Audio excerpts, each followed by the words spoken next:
So welcome everybody. My name is Laurel McDonald and I am the Associate Chief Librarian for Special Collections here in the U of T Libraries. And on behalf of the U of T Libraries, it's my great honor and great pleasure to welcome you to the 26th annual Alexander C. Pathy Lecture in Book Arts. To begin, however, I wish to acknowledge the land on which the U of T operates. For thousands of years, it's been a traditional territory of the Huron-Wendat, the Seneca, and the Mississauga of the Credit. And today, this meeting place is home to many Indigenous people from across Turtle Island, and we're very grateful for the opportunity to work on it. So welcome everybody to the Alex Pathy Lecture on Book Arts. This is a long-standing lecture in its 26th year, and it was actually sponsored by Professor Alec Pathy, who's a professor emeritus here at the University of Toronto. In addition to his academic career, Dr. Pathy was also a vice president of business affairs and a vice president of human resources. And in fact, when I first started here at the University of Toronto archives, one of my first responsibilities was actually to process Professor Pathy's vice president materials. So Dr. Pathy and I think, go a long way back, shall we say. But in addition to his academic and professional work here within the University of Toronto, Professor Pathy has also been a steadfast advocate on behalf of the U of T library system for many years. And certainly we at the Fisher are incredibly grateful for him for sponsoring lectures such as these. Unfortunately, Professor Pathy and his daughters couldn't be with us this evening. They're actually in warmer climes right now in the Bahamas. And I got a lovely note from his daughter saying that Professor Pathy was thinking of us as he's reading on his balcony overlooking the ocean.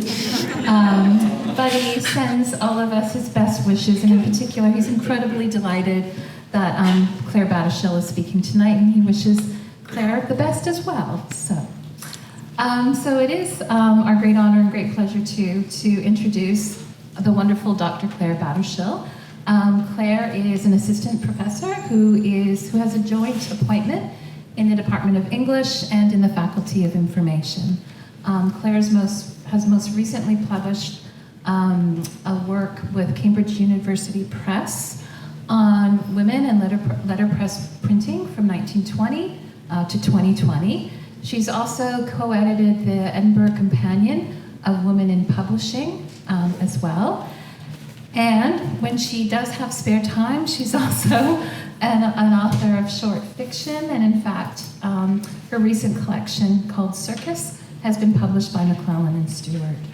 And all of us in Rare Books and Special Collections are especially delighted to have Claire with us this evening because she's a good friend of the Fisher. She's a wonderful collaborator, and she does lots of research with us and brings her wonderful classes with us to visit us too. So we're incredibly delighted that Claire's with us tonight. So this evening, Claire's going to speak to us on language as material, creative writing, chapbooks, and the classroom as micropress. So over to you, Claire. Thank you so much, Laurel. Thank you. Well, this is awesome. Thank you, everybody. Thank you so much, Laurel, for that introduction, and I'll add my thanks to yours, to the Pathy family for this donation that has made the event possible, and to the friends of the Fisher as well. I'd also like to begin this talk with a slightly extended thanks to the amazing team at the Fisher Library. For this talk in particular, my thanks are due to my lovely friends, David Fernandez and Grant Hurley, for the joyful collaboration that we've had on the work that I'm going to talk with you about today, to John Shoesmith for inviting me here and for his cheerleading about a talk that I gave at the Bibliographical Society last year on a similar topic, and to Laurel for her exceptional care and thoughtfulness in everything that she does here. It's especially meaningful to me to be able to give this talk in this space where I've spent so much time reading and thinking and teaching, and on one occasion even sitting on the floor in a circle with my son's grade 4-5 class when I brought them here on a field trip. And it's a really amazing, I think, and remarkable feat to make a rare book library like this, full of expensive historical materials and kind of awe-inspiring, feel like a space for creative possibility. The staff here work hard every day to cultivate that feeling and to welcome folks here.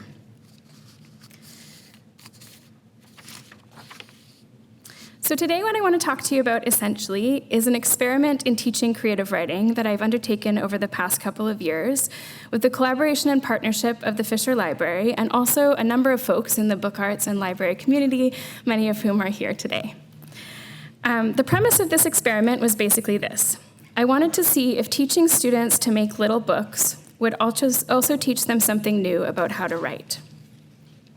So I'd like tonight to tell you the rather winding and circuitous story of how, over the past 4 years, my students and I have turned our classroom into a kind of micropress, which is just what it sounds like, a tiny little informal publishing house, to write, make, and circulate their books. And you'll see their books are out on the table in front of you here. At the end of the lecture, I'll invite you to come and read them, look at them, handle them as you like. So I'm imagining this talk not really so much as a traditional academic lecture of the book history flavor, but rather as a story woven with historical interludes, and I hope you'll take it in that spirit. There are some small arguments threaded through here, too, about how and why it can be transformative for students to think with their hands as well as their minds, and about the many advantages of building community by making things together, and especially by combining the practices of book arts with the practices of writing. Really, though, I just want to tell you about some of the amazing things the students have made and share a little bit of the thinking behind the design of this experiment, and a little bit, too, about the scattered origins of the hunch I had about what learning book arts might do for students' writing. So I'll begin the talk with a brief set of definitions of the history of the chapbook as a form, as we understand it in this course. I'll move on to the motivation for the history of writing and thinking together as the book arts as entangled practices. And then I'll take you on a little tour of the course, pausing along the way for some close examination of a couple of items from the Fisher collection and some of the items that the students have made and written. I'll close then by indulging briefly in an autobiographical explanation of a few of the influences from my own life on my choice to devote so much time and energy to these fleeting little things. It seems wise, however, not to get too far without explaining a little bit about how this class works in the most basic way. And I did get a little bit laughed at by my husband for putting the course description on the first slide, but it seemed like the easiest way to explain it, so here we go. So in this class, the students basically have one job, and that job is quite a large job. It's to write a little book and to make 25 copies of that book. So the genre is open, they can write poems, they can write fiction, they can write as they please, an essay would be fine, but the goal is to make 25 copies to share with their classmates and communities. So at the end of the course, each of the student receives a copy of all of their peers' work. And then a copy comes here, a copy comes to me, a copy goes to the Mastery Library and a few other libraries. So before we get too much further, it also seems worth pausing to say something about what a chapbook actually is, or rather what it has been at different moments, since the form has a long and somewhat unruly history, which is always my favorite kind, that resists an entirely tidy definition, and actually has been a matter of some debate and discussion in the library world when it comes to categorization and classification. So the word itself in English comes from the Old English cheap, and the C I guess sounds like an H, CH, in Old English, to mean trade or barter, the same root that gives us cheap. In the OAD, the definition sticks to a fairly historical time frame that is restricted and narrow, a modern name, they say, applied by book collectors and others to specimens of popular literature formerly circulated by itinerant dealers or chapmen, consisting, and they were men mostly, consisting chiefly of small pamphlets of popular ballads, tales, tracts, etc. So this is the kind of official, maybe standard definition of the chapbook. Here's a chapman, because, why not? And there's his little satchel with his penny books inside it. This particular chapbook is also the story of a chapman, and often these chapbooks were things like this. They were little biographies. They were stories about monsters or mermaids or like a cool thing someone saw in the woods. And often they also would sort of span genres, so sometimes almanacs, nursery rhymes, like all sorts of popular literature would be distributed in these forms. And the chapmen would sort of wander around villages, they would sell them in the streets, they would sell them door to door, they would sort of be sold hand to hand was kind of the interaction. And here's just another example from the McGill Library chapbook collection of a chapbook aimed at children, so some nursery rhymes. And often they sort of looked like this, right? They had some woodcut illustrations, some typography that was classic for the era, some simple illustrations, and actually some of them are really fun to look at because they often used the blocks that were just like handy in the print shop, so sometimes the story and the illustration don't go together at all. So I'll invite you to look at a few of these later if you want to see some of those examples. The chapbook is an English name for something that happened all over the place. So there are similar kinds of genres across the world at different sort of historical moments. There's a lot of debate and discussion in book history about the sort of making these analogies. So sometimes people feel that they are comparable, sometimes they're not. But these are sort of some examples of little literature traditions around the world. One of my favorite sort of terms is Flugschreiben from the German, which means flying writings. And this image here is a contemporary chapbook press that has sort of taken on the name of this older 16th century form and used it as their name for their new chapbook press. And so this shows to me, I think, one of the resonances that I'll be talking about today between the older form and the newer practices that people are undertaking. In France, these books were often called part of the Bibliothèque Bleue, and that referred to the blue color of the paper that covered often the little cheap pamphlets. This one is an example of an almanac, right? So these could be all sorts of different things, but the thing that characterized them really was their popularity and their ability to be read by just about anybody, and also something about their slightness, right? So they're not big books, these books, they're little ones. In Brazil, the tradition is called literatura de cordel, and I invite you to ask David afterwards if you have questions about these, because he's an expert in these, and we have an amazing collection of these here at the Fisher, the Brazilian texts. They were called this because they hung on cords in market stalls often, and so the books would sort of hang along these strings. So this was sort of some of the earlier traditions of the chapbook. In the 19th and early 20th century, which is closer to my own period of historical specialization, there was a revival of the chapbook. But this time, it was a little bit fancier. So in the 19th century and the early 20th century, there was a sort of book arts revival of these small poetry pamphlets. And the alignment between poetry and chapbooks really starts to occur around this moment. So this is an example of a book by Eli McClelland on this topic in the Canadian context of the Ryerson Poetry series, which ran sort of from the early 20th century through the mid-20th century. So these ones were a little bit fancier, they were a little bit more literary, and there was kind of an alignment that happened with genre in this case. In England, at this moment, often people would refer to these more as poetry pamphlets, and that has sort of continued through time. We tend to call them chapbooks more in Canada. The scholar Elisa Craig has drawn sort of direct connections between the historical tradition and the tradition of the sort of more contemporary chapbooks made by poets.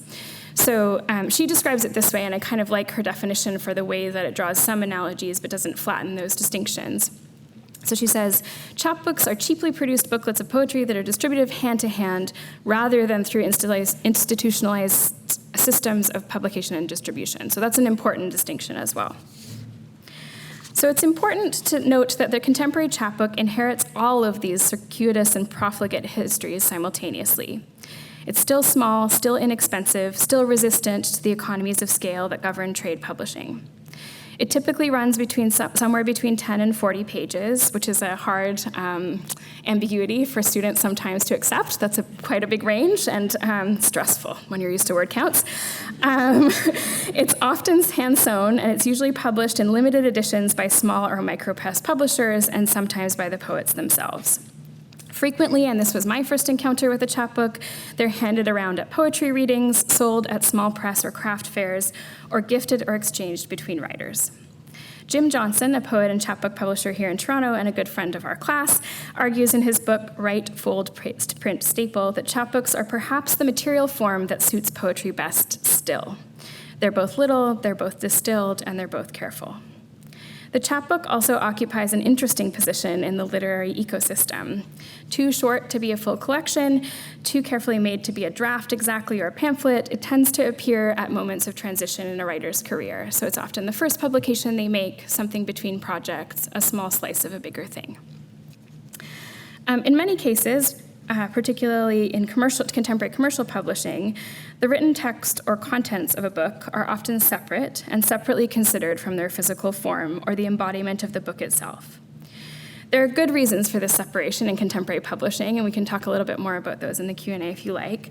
But I've been focusing in this class, and with chapbooks in particular, with students on moments when the writing and the actual physical book object find themselves in some kind of alignment or harmony, when they're both considered as made things whose aesthetic qualities can intersect and offer a conceptual attunement or resonance that enhances both the words on the page and also the page itself.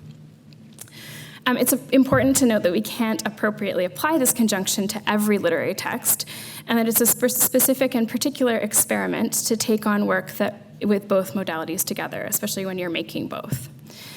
So I think the contemporary poetry chapbook is one particular kind of object that often highlights this deliberate connection. So when we come here to the Fisher Library with the students, we look, therefore, at a wide range of historical materials spanning from the 16th century and all around the world to now. So these are what we do when we come is we have the tables laid out as you see in front of you with lots of different examples, and the students each pick a book, a chapbook, to sort of adopt for the course of the session. They then sort of fill out this little chapbook about chapbooks because, I like to do that kind of thing. And so they answer some semi-bibliographical questions about their book. And this is a creative writing class, but it's still, I think, book history in a way. And this is partly to ensure that while we're thinking about a wide range of historical materials, we're not collapsing the distinctions between them. So we're always trying to situate the material that we're looking at in its time and place and to understand it on its own terms.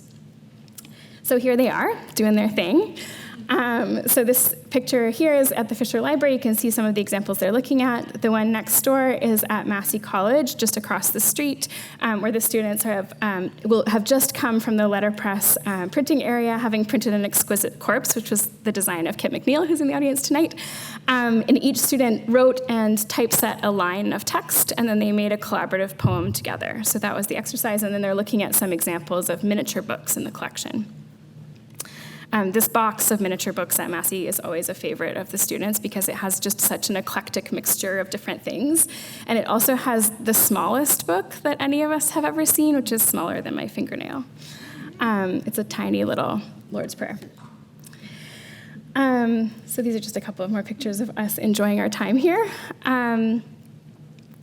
So one of the things that Jim talks about in this book, Write, Print, Fold, and Staple, is that micropresses, he has this beautiful metaphor for them. He describes them as the mayflies of the publishing world. In the ever-evolving publishing space that the contemporary literary scene occupies, he says, a dynamic range of chapbooks are produced each year by a revolving cast of micropresses, most of which are fleeting.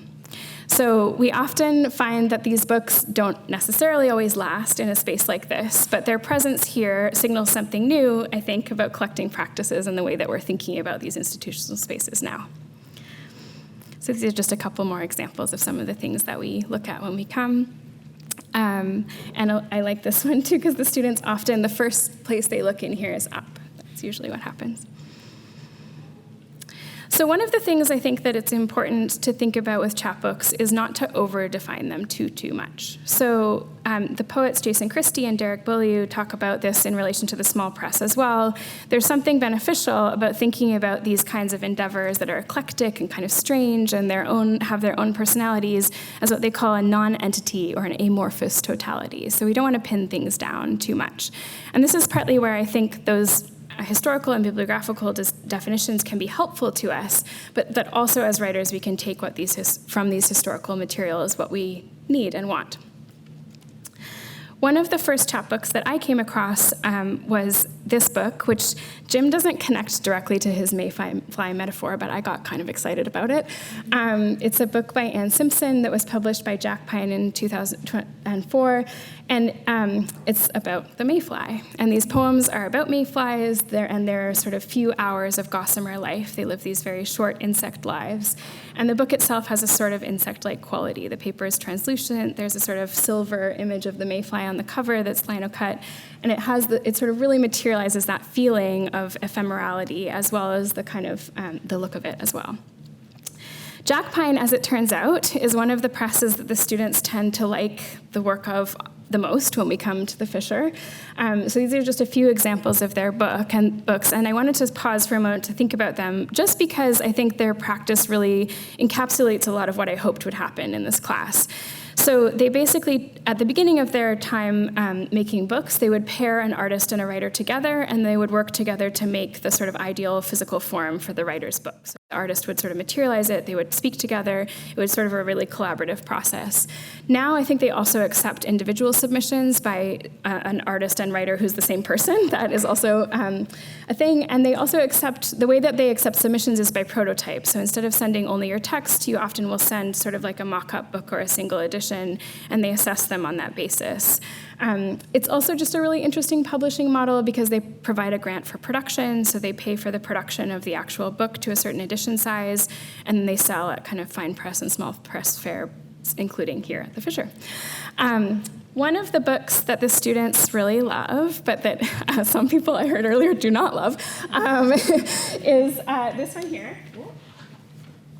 This one. This is called Daughter of a Lumberjack by Melanie Morasti. And the poems are about what they sound like they're about. And the book case is like a slice of tree. It's a piece of log. And the book itself is bound in sandpaper, just like from the hardware store. And every time you pull it out of the case, it like smooths the inside of the case. And the poems are partly about how the relationship between the dad and the daughter also have that effect. They affect each other and change each other over time. And so the book doing that materially just has really resonated with the students as something that makes all of this make sense. They feel like they understand what I'm asking with this book. One of the other things that I'll point out just about this one is that it is just sandpaper, regular sandpaper, but it's also, it's a little bit amateurish in the best way. Like, it's not perfect Coptic stitching. It's not like a sort of particularly artisanal product.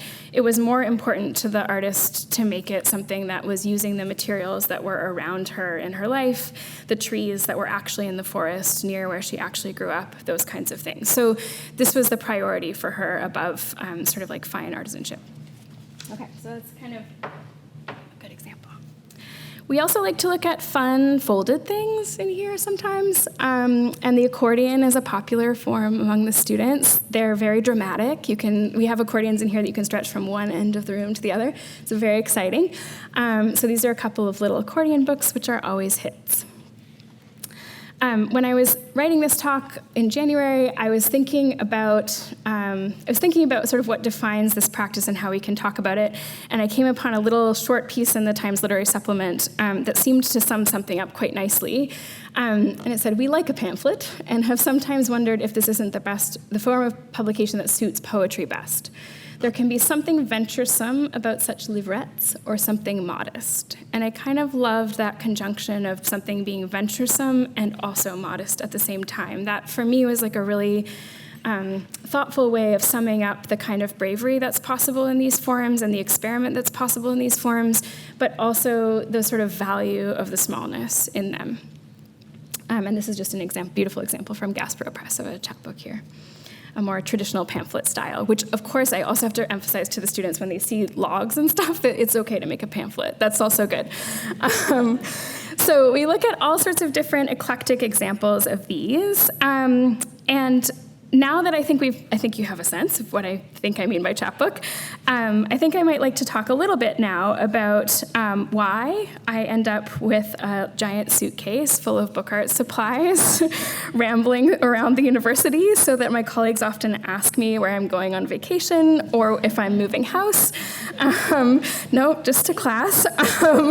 And why I thought it might be a good idea to teach students to write by teaching them how to make chapbooks. So this brings us to the question of the workshop, about which I'm going to try to be kind. Okay, so one of the reasons that I think of this as an experiment in teaching creative writing is because there is a very clear and standard pedagogy that applies in many creative writing contexts. So there is a way that creative writing is often taught, and this is a sort of very famous example from the Iowa Writers' Workshop, which is perhaps the most well-known of these kind of writers' workshops. And so the model is basically that students arrive with their drafts, and you can sort of see a professor who presumably has the draft in his hands. They're drafts of their story or their poems or their work ready to be critiqued. Often in some of these kinds of workshop settings, traditionally, the writer is not welcomed to speak while their peers critique them. This is sometimes called the gag rule. So this is very standard practice in creative writing teaching. You come with your work, everybody tells you what they think of it, and then you go home. And there are a number of aspects of that model that, just speaking personally, didn't work for me as a writer. So I also wondered why it was so common, why it was the thing that we always just sort of did as writers. And I do think, and I want to be very clear about this, that there are wonderful teachers teaching workshops and who have made those workshops into beautiful spaces for their students. So I think it's something that can work. For me, it was never something I wanted to do. It felt too vulnerable to me to share in that way. I didn't like the idea of having to have something finished before we could talk about it. So there are a couple of other critics who have kind of been thinking about and questioning this method in recent years, and these are a couple of really great books if this is a topic that you're interested in. Just thinking also about whose voices end up being quite loud in those workshops and who feels most comfortable in those spaces. So these are really excellent sort of critical perspectives on this. Both books, you'll notice, have craft in the title. And one of the things that I expected when I first was looking at these critical books was that there would be some literal craft in them, that we might get to talk about why we call it a workshop, literally. Instead, the craft remains a metaphor, the craft of writing. Craft sort of ends up still in this space where there is no physical material craft. And for me, I can't separate the two. I've never been able to. So what I wanted to examine with my students is, what if we think of the workshop not as the writing workshop, but as an actual workshop, like where, for example, you might slice a log or make a book or sew something, or, for example, and this is for Marie Corey at the back, do some letterpress printing, which you can see, really enjoyed as a student. So these kinds of workshop spaces, it seemed to me, were less about showing work you had already finished and more about working together with other people. My friends are laughing at me about this. It's genuine joy, guys. So in these spaces, and I've shared many delightful conversations with many of you in the room, in these kinds of spaces, you talk about all sorts of stuff. And some of it is writing, and some of it is art, and some of it is music, and some of it is just the stuff that's annoying you. And it's just it can become a really relaxed space. It's also a space where you're constantly solving problems. So sometimes you drop something, sometimes it just doesn't work out. And so you're helping each other figure out those problems as you're going along, before the actual thing is finished. So what I was hoping for in the writing experience, in a way of thinking about the workshop as a more literal thing, like an actual workshop, was that maybe we could kind of reconnect in that way, solve some small problems together, hang out a little bit, get comfortable. Just let's make it literal, is what I figured. So to make it literal and still be about writing, this is a minor challenge, I will say. I have brought in some material writing prompts as a starting point for the students. So I'll bring in something like a telegram template, which I actually have to explain, by the way, to students what those are now. They don't know. And I tell them how they're structured and show them some historical examples. I didn't do that the first time, and then I realized I needed to say. And then they write these little notes to each other. They exchange them between themselves. It's a low-stakes way of taking a cue from the material thing, but still writerly. We also use prompt decks and other kind of like material strategies. I'm a big fan of Brian Eno and Peter Schmidt's oblique strategies, and this is like a kind of a nice representative example of what you get from those decks. So these are just sort of like suggestions to figure out creative problems you might be having, and like water is always a good one, right? So accept advice, what to increase, what to reduce. These can be great questions for a poem. What should you increase in your poem? What should you reduce in your poem? So these kinds of material prompts with an actual thing seemed to help the students in some ways make the connection between the craft work we were going to be doing and the writing that they were going to be doing later. So to say a little bit more about that, I'd like to turn now to sort of what I can't pretend is a coherent philosophy at all. So these are just some of the kind of influences on my thinking about how we connect language and material. And so that title of the course and also the title of this talk is something that I came up with when I was very immersed in some of the things I'm going to tell you about. And then a couple of years later, I was like, I was asking the students, like, this name is really pretentious. Like, should we change it to just making small books, because that's what we're doing? And they said no. They liked the pretentious title because it made them feel they were doing something important. So we've kept it, but it does come from sort of a few different sources and influences. So this is my favorite concrete poem, In the Concrete, which you can see up in BP Nickel Lane up the road if you like. But of course, concrete poetry is like the obvious example, right, of language and material coming together. It's not always my favorite, but I do love this one. A slightly more oblique approach to thinking about language and material together for me has come from some research I've done on the Black Mountain College group, which is a progressive educational sort of interdisciplinary arts school in the United States that operated in sort of like the early mid-20th century. It stemmed from the Bauhaus Design School in Europe, and basically writers, musicians, designers, textile makers, all sorts of folks gathered together in this space. And there were a lot of kind of efforts through this, the pedagogical practices in the school to rethink design education, for example. And one of the rethinkings was about really emphasizing material. So rather than thinking about designing, for example, using external rules like the rule of thirds or divine proportion or some outside philosophy, you take your cues for your design from the material itself that you're working with. So if your material is thread, you need to let the thread say what it wants to be. It's a little bit hippy-dippy, and I'm so into it. I'm particularly into an essay from the 1980s, in 1982 to be specific, called Material is Metaphor by the textile artist and printmaker Annie Albers. In this essay, she evokes a complex relation between materiality, sociality, and the meaning in the making of creative work. She says, most of our lives we live closed up in ourselves, with a longing not to be alone, to include others in that life that is invisible and intangible. To make it visible and tangible, we need light and material, any material. Now, any material, obeys laws of its own, laws recognizably given to it by the reigning forces of nature or imposed on us by us on those materials that are created by our brain, such as sound, words, colors, illusions of space, laws of old or newly invented. We may follow them or oppose them, but they're guidelines, positive or negative. And on the side here are some of Annie Albers' studies on the typewriter. So she was a weaver originally, but she sort of discovered later in her life that often typewriters could do some of the things that weavings can also do. So she was using the letters and sort of punctuation marks and things here to make like visual weavings in her practice. So I share this essay with the students often at the beginning of the class. It's a very short piece, but I think it sort of, it starts to evoke this question that we're doing two things here. We're trying to communicate something with each other that might be a little bit more than we can communicate in other ways, and also that we need to be sensitive to the materials that we're using. And so when we introduce this essay to the students, we think a lot about what kind of material language is. And that's a very difficult question to answer, partly because language has so much baggage as a material. There is something a little bit more complicated about thinking about it that way than thread or fabric. So some of the exercises we do are also really crafty, like really material, and this is one borrowed from the Black Mountain School called the Matière, which is basically an invitation to take a couple of different textures or materials and to sort of essentially play with them and see what they can do. It's low stakes, there's no kind of outcome imagined, it's just to combine different textures and materials and to see what happens, to sort of attune your sensitivity to those materials. We always start with paper because that's something that is important to our practice, and these are just like some of the little torn bits of things that students have made.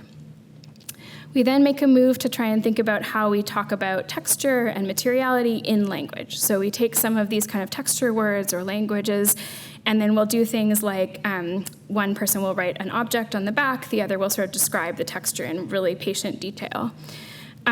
One of the things that these exercises have done that I have seen happen for student writing is that one of the real challenges for beginning writers is that poetry can tend to exist in a very abstracted realm, right? There was a dream, and then there was love, and then, like those kind of things, but you don't know what's happening, and you can't see what's going, like it's really abstract. This is a very common problem with early writing, and it's hard to communicate when you're that abstract. It's hard to get something across, and I think that often when we start with these concrete prompts and very specific textural things, the students inherently, without my having to sort of bang on about it, like get that that is something that they need to include in their writing in order to make it feel real. So this is one of the sort of specific things that seems to work pedagogically.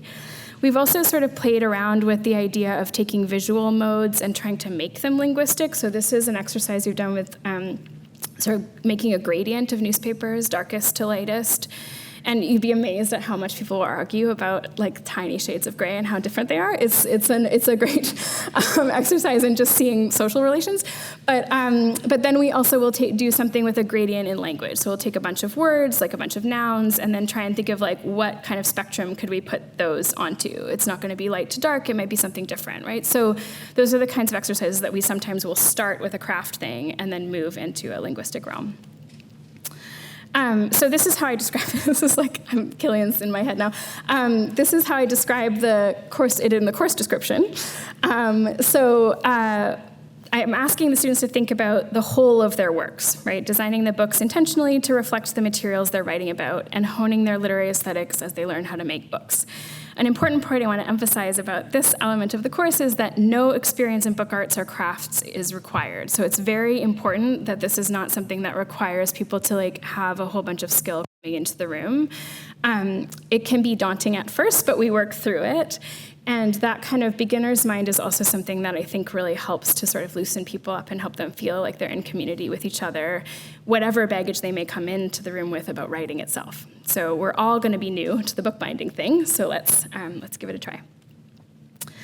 To close this section, I want to talk just a little bit about a couple of writers who I wrote about in my book on women and bookmaking and letterpress, just because their way of thinking about the relationship between material and languages just has been so helpful and formative for me.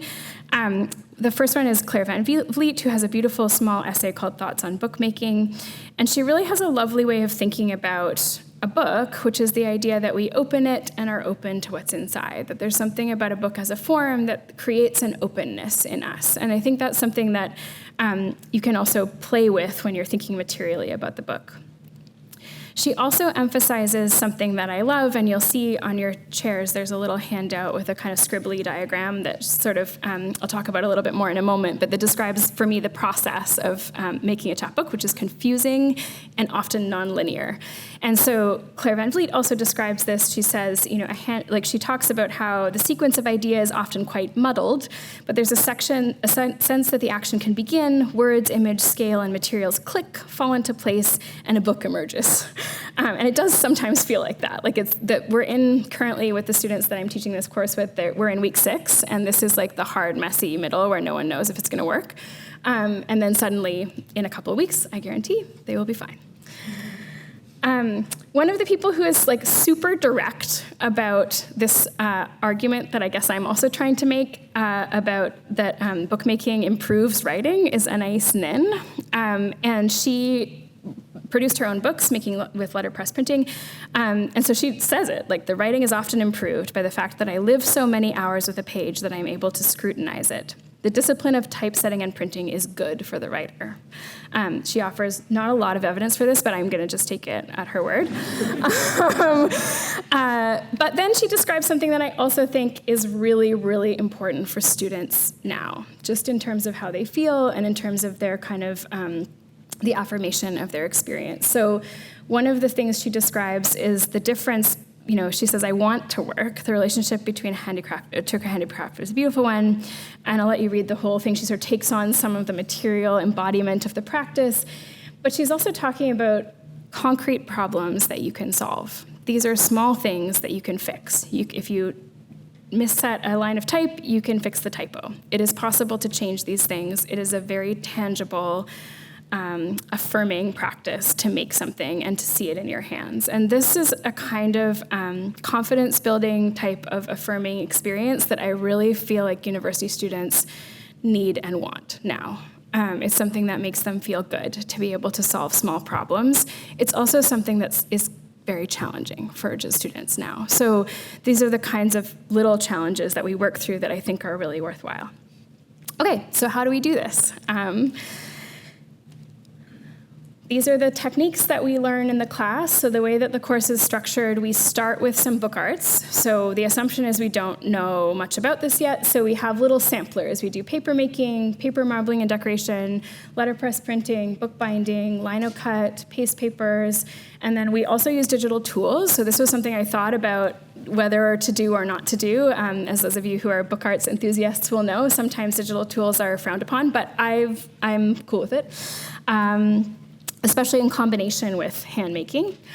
And I also want to say that bookmaking, for me, has always been a communal practice, starting in community letterpress studios, where I often have done most of my work. I also feel like, so I felt like when I was designing this course that I really wanted to involve as many folks in Toronto, inside and outside the university as possible, in this kind of like fun bookmaking community, and to introduce the students to these possibilities when they leave the space.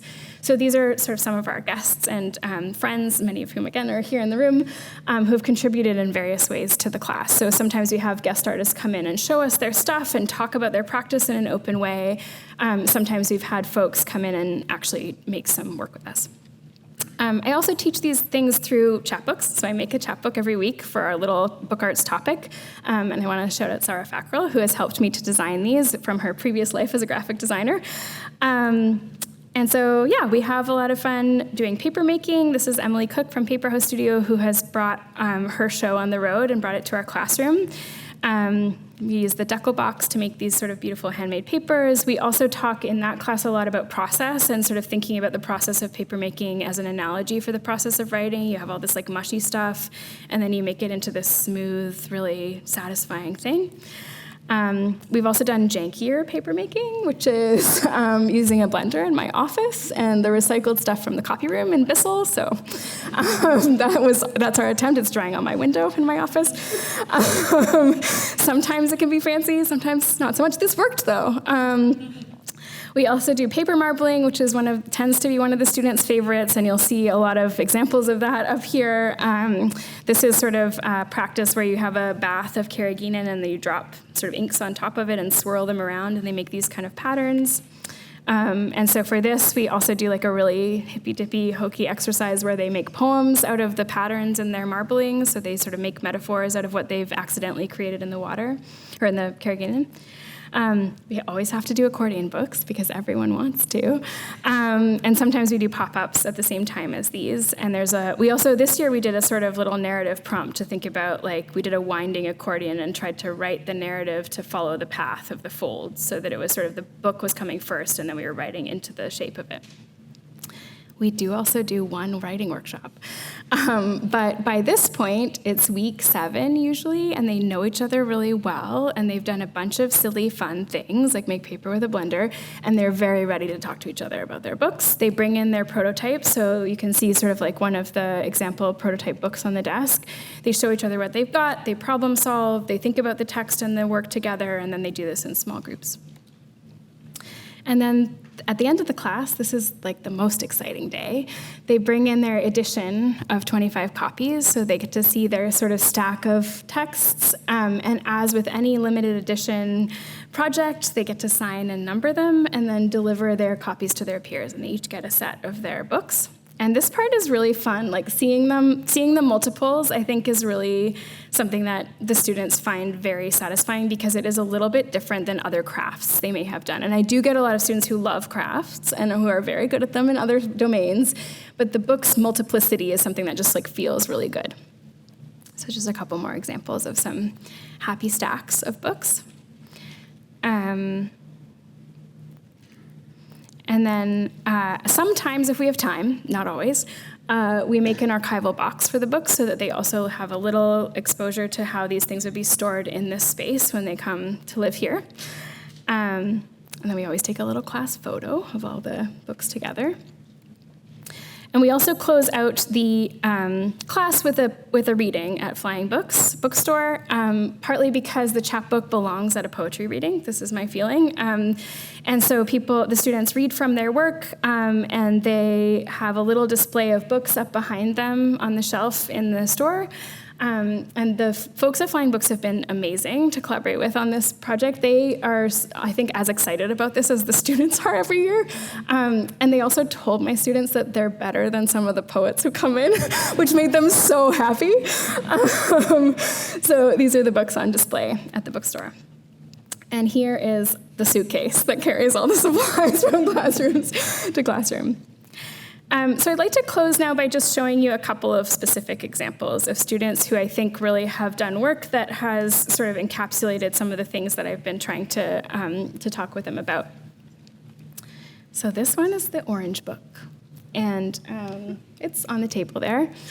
The paper for this was handmade in the blender, and the student put orange oil in it so that if you smell the book, it smells like an orange.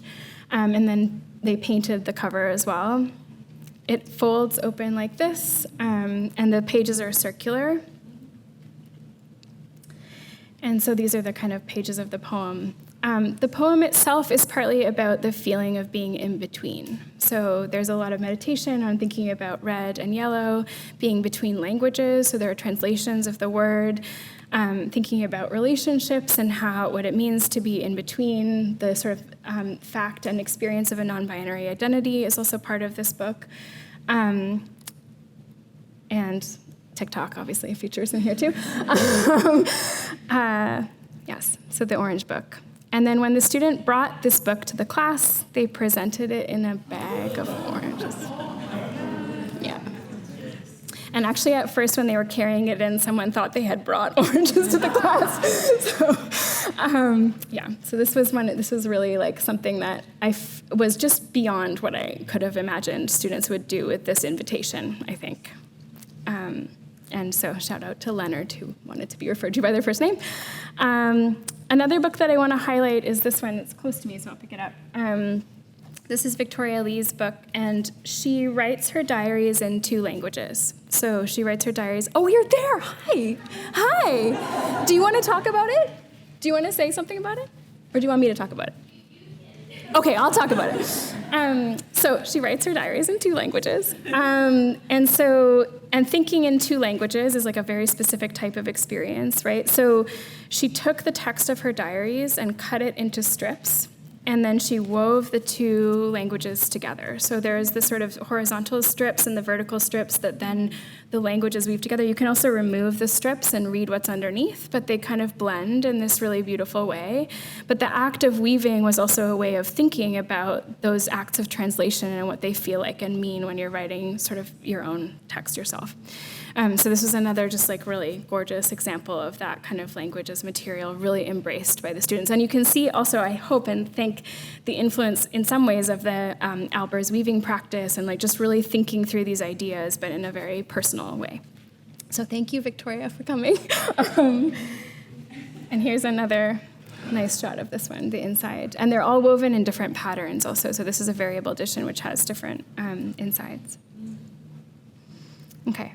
And I'm going to close on this last note here, which is process notes.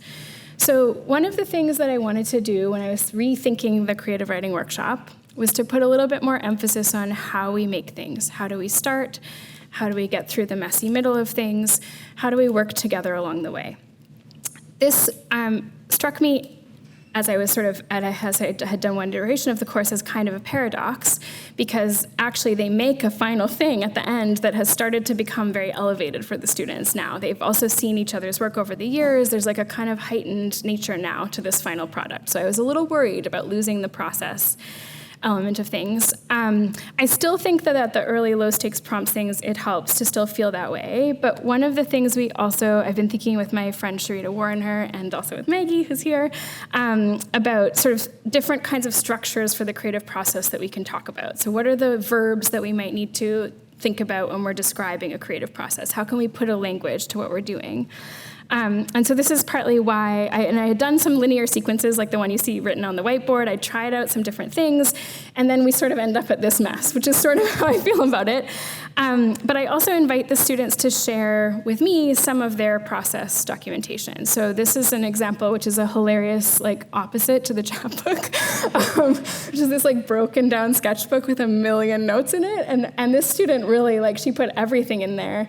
But the students kind of like, they take notes along the way, they note what they like, they kind of reflect on their experience, and these process documents, I think, are in a lot of ways, to me at least, just as valuable as the books themselves. They show me something different about how the students are experiencing the course, and also about how their kind of perspectives are shifting as they go along. Okay, I'm gonna end on one tiny thing that I promised my daughter I would do. I mentioned that little books are present across cultures. They're present in lots of different forms. There are lots of analogies that can be made to sort of different kinds of cultural practices that involve the small handmade book. And also, this seems to me to be a childhood instinct. So this is a little book my daughter made, Hello Baby, it's called. And it sort of describes the passing of time. My favorite is the teen, ugh, hi. Why are you saying that? And this was a little book that she made for her baby cousin, which she thought would be a really great gift for a baby. So I think this is something that the books we make as children are like really special little artifacts. There are some of them here in this space in the archive that belong to Margaret Atwood, that belong to some other people. So these are things that we want to do from a very little age. And there are also things that build confidence in us, that show us that we can write something, that we can say something. And sometimes from the subject position of a little girl, you don't feel that power or confidence all the time. But when you get to make your own book and be the author, it makes you feel really great. And I see that confidence come out in my students when they make these here too. So thank you everybody for listening. I would love questions.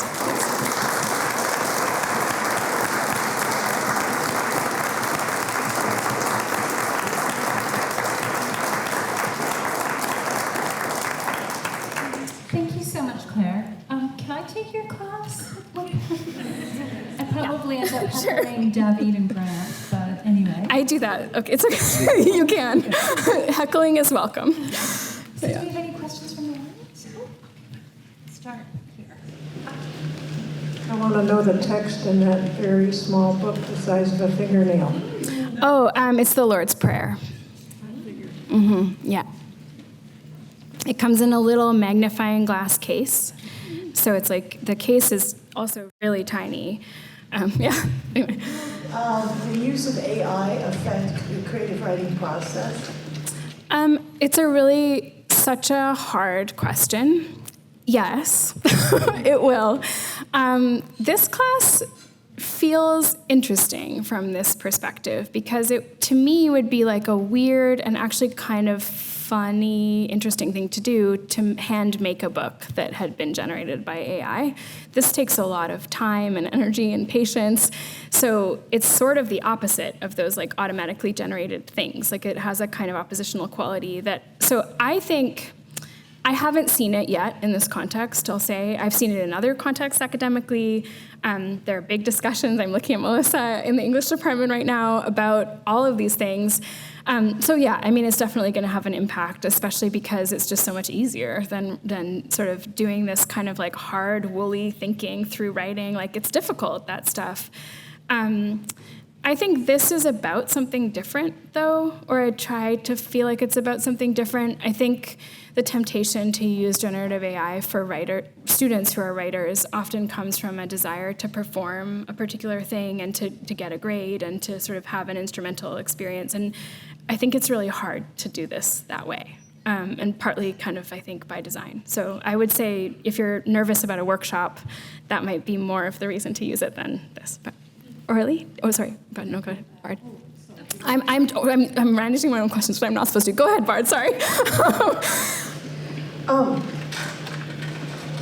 would you describe your intentionally adopted affect or what you model for students in the initial weeks when you're playing with paper or doing something really low stakes that they're maybe not used to doing in a classroom setting, and modeling that new approach? What do you do to make that different kind of classroom atmosphere, and how does it go, and what challenges do you run into? That's a great question, Bard. I don't think I've intentionally ever affected any kind of. I'm not good at hiding my feelings, so I just do my thing. I mean, I make a lot of mistakes. sometimes not totally deliberately, but like I do the thing. I always do the thing. So whenever we're doing the thing, I always do the thing. I'm not good at all of it, like definitely not. Some of this I learned for this class too. And there would have been a previous iteration of me who would have been uncomfortable teaching this class because I have not apprenticed in Germany as a bookbinder. But I think that, yeah, I do the thing. I often also just chat with the students. We do things in small groups, often at tables, so that kind of creates an atmosphere where it is more like the workshop. I'm almost never here like this. This is not the modality of that class. So I'm almost never at the front of the room is part of it. Sometimes I'll demo things, but even then, often at the tables. So I think, that's part of the kind of atmosphere. I really don't see myself entirely as an authority figure in these moments. I sometimes have to step in on mess and safety, but other than that, yeah, I do the stuff with the students, and then we see how it goes. Yeah, and I also I don't apologize for making crafts. I'm like, we're thinking too. And I do always make a really concerted point for the creative writers of making sure that there's always a writing element. So there's not confusion about like why we're playing with paper. There's always some kind of link to what the course is supposed to be about. So that I would say, I try not to do it without some kind of intentional link to what we're like collectively thinking and learning about. But yeah. Thank you. Yeah. Thanks, Arden. Thank you, Claire, for the great talk. In reaction to the AI comment, I wondered, not that I would have any authority to to make this argument, but I find that perhaps there's something to be said about having an anti-AI attitude to be an AI-generated thing. Not in the same way, but maybe similarly to what happened during the industrial era with the arts and crafts, wanting to say, we're human, we do things that the intelligence of the computer is not going to make. It's really, those historical analogies, I think, are really interesting, and I think the Industrial Revolution is like obviously a moment of tremendous anxiety about many similar things, right? Or if something like the advent of the paperback, like people were horrified, like everyone's going to be reading on the train, like what are we going to do? So like these sort of worries have stirred in people before, exactly in response to kind of information technologies. I think this is different. I do think this is a little bit different. I think the corporatization moment that we're in is like frankly terrifying. Let's not go down that road. But I do think that there's something to say about what it means to affirm humanity in this moment. I think we have an opportunity to do like small, beautiful things and just to still do them. And sometimes I feel like that's the only answer I have right now, is just that we have an opportunity to be together and know each other. And also, like, I actually do often, the students sometimes use their phones to take pictures, but really they're mostly away in this class. And that is also something that even before the sort of like AI swell in the last couple of years, students actually quite appreciate that moment of like having all the stuff out of the way and there's no messages and it's just a paper marbling bath or whatever. It just, I remember loving it. Yeah, exactly. So I think it's a really valid question/comparison to think about, but I wish I had better answers. Thank you so much.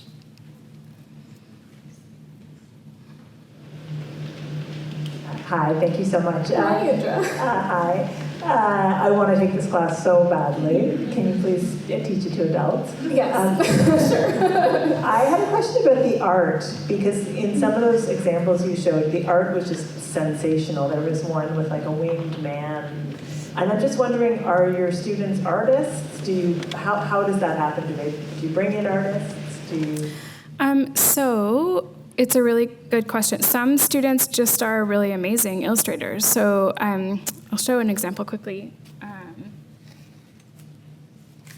This student's drawing, these wolves are like wild, incredible. She just did those in class one day.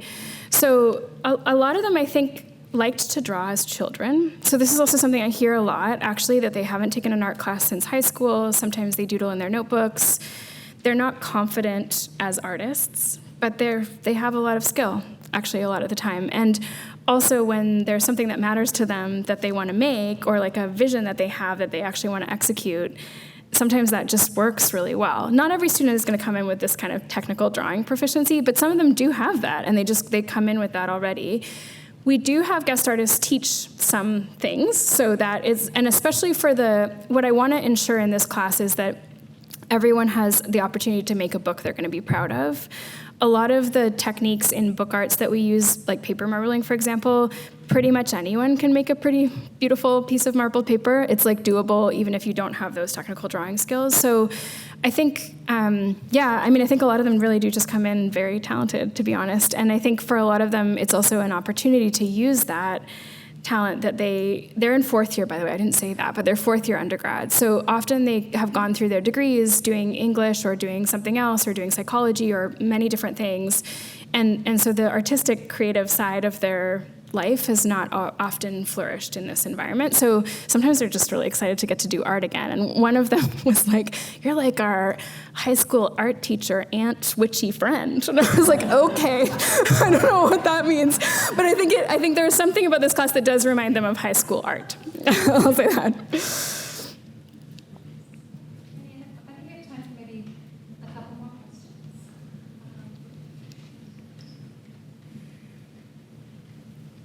This is so nice, you guys. This is really lovely. Hi, Claire. Hi, Victoria. Thank you so much. I feel so honored that I'm featured. I just want to say, this is not really a question. I just want to say that this class is so amazing, and I'm so happy that it exists, and I'm so happy that I've taken it. And on the writing part, I just want to say that I've taken a lot more creative writing classes besides this, and I feel like I'm such a productive writer in this class just because the material is so inspiring, and I'm so happy with the stuff that I've written in this class. Honestly, I'm more happy with the stuff I've written in this class than the other classes I've taken. And also, I just want to say that everybody who has taken this class, this is their favorite class in U of T. Thanks, Victoria. Also, the applause is for this beautiful book, right? Yeah. Hi there. Thank you so much for the wonderful talk. One thing I'm curious about is how to give effective feedback across different kinds of creative mediums. Great. And I was wondering, since the students are doing a writing workshop as part of the course, when they get to that point, do they ever struggle with giving effective feedback given the intensely personal nature of what they're creating? Do they get guidelines to structure their discussion, and how does that work? Yeah, great question. Yes, they struggle. Yes, there are guidelines. So I have a workshop chapbook that I give them it's ridiculous. So anyway, yes, I do give them guidelines, and they're quite specific about how to approach the feedback. What I typically find anecdotally is that they're a lot more comfortable giving feedback on the book than they are on the writing. That's what I notice when we do both together, is that they are super happy to problem solve. If you fold it this way, that might work better than folding it that way. That kind of conversation tends to happen a lot in that session. It tends to often be very focused on the prototype that they've brought in. And often, but I also ask the students to come to workshop with questions or problems that they want to ask their peers. So that's sort of the opposite of the gag rule thing that we talked about earlier, where I'm asking them to ask for help. And so then that's easier in some ways, I think, for students to then respond to a question. I think this part might not work. What are your ideas to help me? That feels like an easier exchange sometimes, I think. The other thing is they are in small groups. It's just one class. So if they don't feel like peer feedback is their thing, it's pretty easy to tap out on that one. It's okay with me, too, if they do.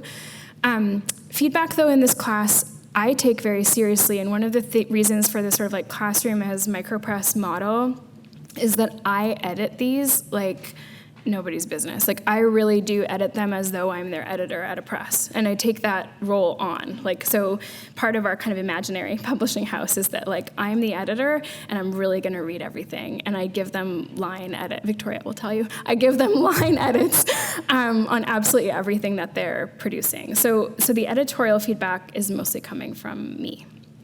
But that's also just like partly, the role that we're playing. But it's a really good question. It's a sensitive topic, and it's really difficult. And giving effective feedback, one of my hesitations about the workshop model in general is just that I'm not sure students really know how to give effective feedback to each other.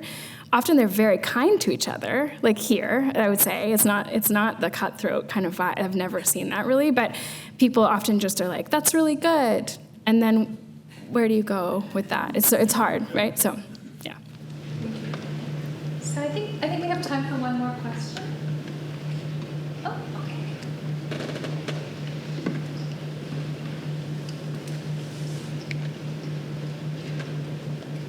Hi, fantastic talk. Sounds like a great class. I'm just wondering if you've heard of any of your students continuing on with this kind of practice. Do we have any like emerging micropresses coming? Great question, and yes. So Yanni, who I don't think is here but is often around, she started working at Coach House after she finished in the course. She has a little micropress imprint. She goes to small press fairs. She does a lot of lino cut work. So Yanni is definitely doing the thing. I definitely have heard also a lot of other students have kind of carried it on in one way or another. So they've taken more workshops at places like Open Studio. They've done other things. So definitely I think there's an energy for it. I also often see them again. So sometimes I get visitors from previous years who still come to the class sometimes. But yes, definitely one person for sure is like really doing the thing. Yeah. Well, thank you. Thank you, everybody. Thank you so much, Claire. That was truly inspirational. So thank you so much for your time and presenting to us today. I'll